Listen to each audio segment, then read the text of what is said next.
Une pâtisserie qui allie la gourmandise à la simplicité. Un gâteau à la noisette au bord doré et moelleux avec un cœur de chocolat fondant qui s'échappe à la première bouchée. C'est le secret du Tigré, le beurre noisette, qui apporte ce goût unique et ce parfum chaleureux. Et bien sûr, les pépites de chocolat qui viennent dynamiter la pâte à chaque bouchée. En gros, un petit format pour une grande intensité. Je vous montre tout. On va commencer notre recette par s'occuper de la ganache, parce qu'elle, il faut qu'elle refroidisse. Donc, on va prendre de la crème liquide qu'on va mettre dans une casserole. On fait chauffer. On va prendre notre chocolat et le mettre dans un saladier, comme ceci. Voilà, la crème est en ébullition. On la prend et on vient la couler sur notre chocolat. On va mélanger délicatement. Donc pour cette ganache, ce qui est important, c'est d'utiliser un chocolat 60-70% de teneur de cacao. C'est ce qui va être parfait pour la dégustation de notre tigré. Il ne faut pas que le chocolat soit trop amer et qu'il emporte tout. Et il va venir un petit peu contrebalancer avec le reste. Donc là, on mélange bien jusqu'à ce qu'on ait un mélange qui soit lisse. Attends un peu, on est un peu patient. Voilà, on est presque lisse, ça ne va pas tarder. Et là, on va pouvoir, dès qu'on a tout notre chocolat qui est fondu, incorporer le beurre. C'est ce qui va apporter tout à l'heure un peu de brillance à notre chocolat. Voilà, là, je prends mon beurre et je l'intègre dedans. Lui aussi va fondre tranquillement, on prend le temps, on le laisse immerger dedans, il va finir tranquillement de fondre et on va y revenir. Là, on va faire, en gros, un tigré, c'est ni plus ni moins qu'un financier, d'accord? Dans l'idée. Donc, un financier, quand on le réalise, on mélange les poudres, sucre glace, j'utilise de la noisette, c'est mon petit secret. Beaucoup de chefs mettent, eux, de l'amande. Je trouve que la noisette va venir encore plus appuyer notre beurre qui sera noisette. Donc noisette, beurre noisette plus noisette égale sur noisette. Et là, ça devient génial.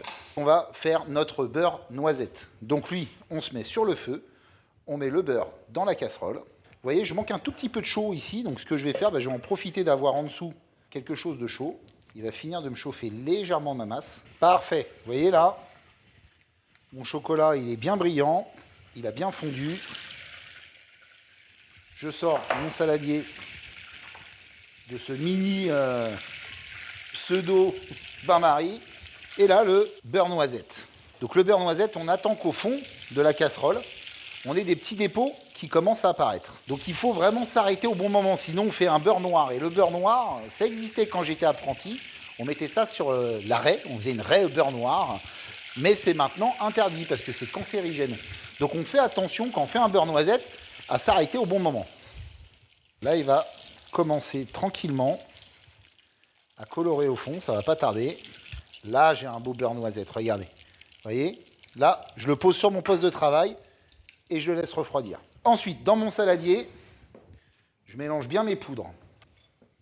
Je vais également ajouter dans le saladier des blancs d'œufs, uniquement les blancs. Les jaunes, je les mets de côté.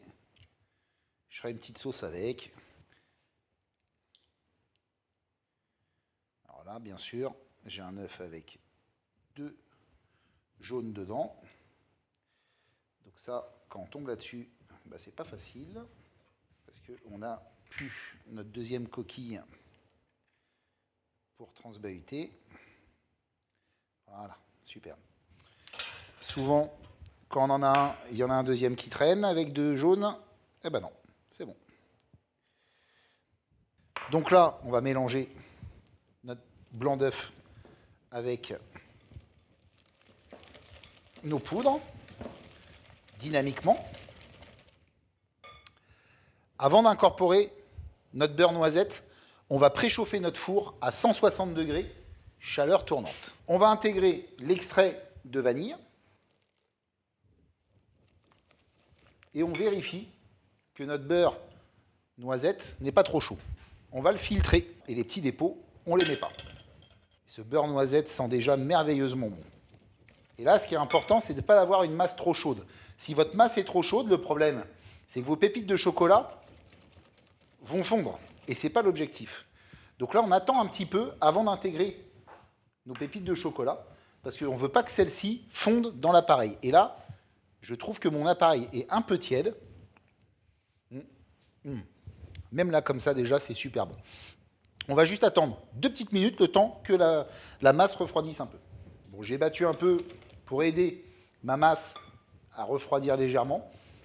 La température me convient, je peux intégrer mes pépites de chocolat. Là, c'est une tuerie, je vous le dis tout de suite. On prend des petits moules à Savarin, comme ceci, et on va venir les remplir. Donc on se prend une cuillère, et on ne s'enquiquine pas, on en met même sur le dessus.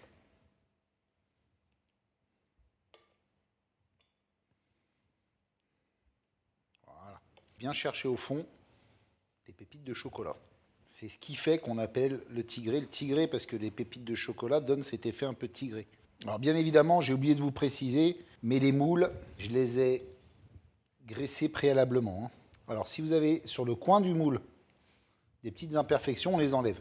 Moi, ce que je fais aussi, c'est que j'enlève sur le dessus mes pépites de chocolat. Et je fais en sorte qu'il y ait toujours un petit peu d'appareil, parce que ça me fera la base pour venir poser sur le dessus ma ganache. Donc les pépites qui se sont mis sur le haut, je les enlève. Voilà, vous voyez, hein, je fais en sorte qu'il y ait sur le dessus un petit peu de gâteau. On part en cuisson à 160 degrés pendant 25 à 30 minutes. Ça, c'est avec la taille de mes moules. Si vous avez des moules plus petits, adaptez le temps de cuisson. C'est parti.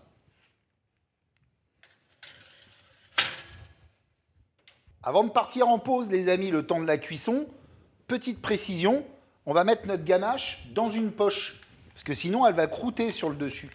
Donc, on se prend un petit récipient, une poche. Alors, on peut la passer si on est pressé au frigo, mais il faut trouver un bon équilibre sur cette ganache parce qu'on va venir farcir les tigrés tout à l'heure. Donc, si elle est trop prise au frigo, ben, vous ne pourrez pas farcir, elle sera trop dure. Si par contre, votre ganache, elle a gardé une certaine liquidité, ça sera un peu plus facile. Alors, il faut qu'elle soit pas trop liquide, mais il ne faut pas non plus qu'elle soit trop épaisse. Donc, moi, perso, je la fais toujours au départ et je la laisse dehors, le temps que ça cuise et que ça refroidisse. Ma ganache, elle sera encore moulable. Voilà, là je ferme ma poche, petit nœud, mes petits tigrés sont cuits. J'ai une jolie coloration sur le dessus, c'est parfait. Là ils sont bien chauds, on va attendre un tout petit peu avant de les démouler. Je les réserve sur le côté de mon poste de travail. Donc mes tigrés, je les ai démoulés, ils ont refroidi. Ils sont parfaits, hein, jolis comme tout, bien colorés sur le dessus, bien colorés en haut. On va prendre notre ganache qui a elle aussi refroidi. On va faire attention de ne pas faire une incision trop forte pour ne pas en mettre partout. Voilà, c'est mieux. Prends notre ganache. Bon, quand on s'en met un peu sur les doigts, c'est pas dramatique. Et on va venir l'intégrer au milieu.